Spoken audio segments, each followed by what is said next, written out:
the whole point is to reduce and reduce and reduce the influence, and that takes time. I think it's so important to understand that we're not trying to get rid of a habit, right? When we're talking about breaking a habit, whenever I'm talking about it anyway, from a personal point of view, when I'm teaching, we're always talking about it from the perspective of breaking the influence or reducing the influence as much as we can. That's all we're trying to do in the early days.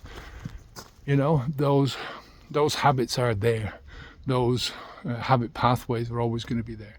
And, it doesn't matter. There's habit pathways that you've had from a kid that were always there.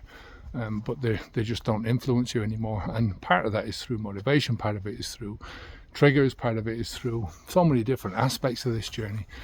But the whole point is to reduce and reduce and reduce the influence. And that takes time.